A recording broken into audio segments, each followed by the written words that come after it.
¿Qué son los derechos humanos?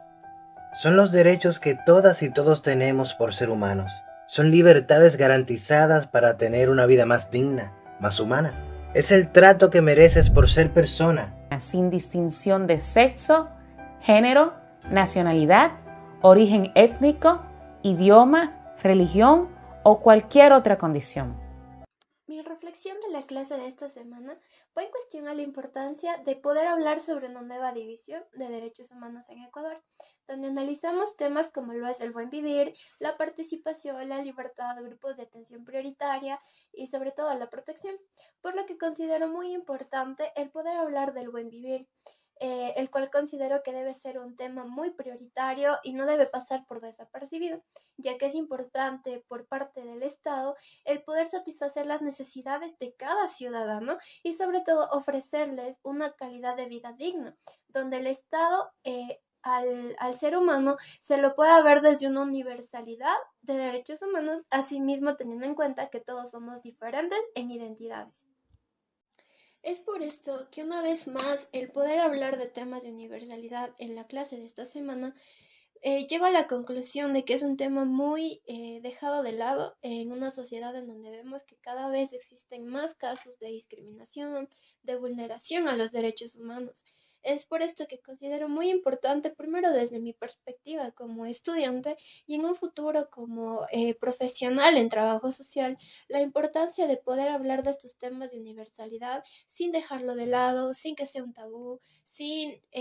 olvidarnos de la importancia de este, ya que desde las leyes y desde una mirada constitucional por parte del Estado, sabemos que no se puede discriminar a nadie, ya sea por condiciones de identidad, de etnia, de nacionalidad, y sobre todo la importancia de entender y reflexionar como sociedad que cada individuo es igual y debe gozar de dignidad y sobre todo de derechos humanos.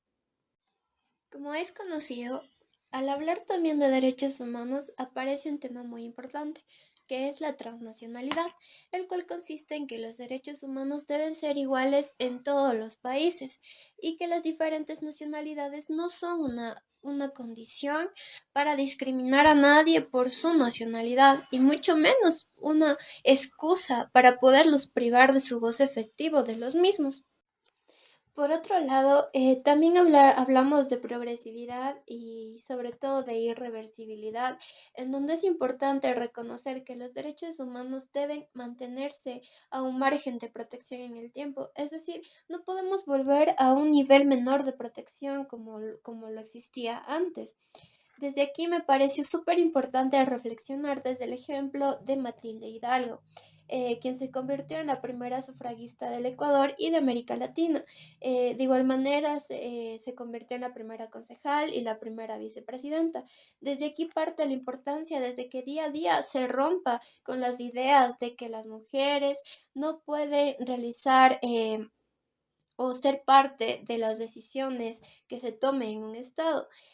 Por esto considero que la lucha de Matilde Hidalgo es o un tema muy trascendental, algo muy importante, porque ella habla y con su lucha nos da de notar un- una pelea para que exista en verdad una universalidad en cuanto a derechos y que todos gocemos de los mismos derechos, no por ser mujer, no por ser hombre o por pertenecer a otra nacionalidad, no puedes gozar de los mismos derechos que los demás.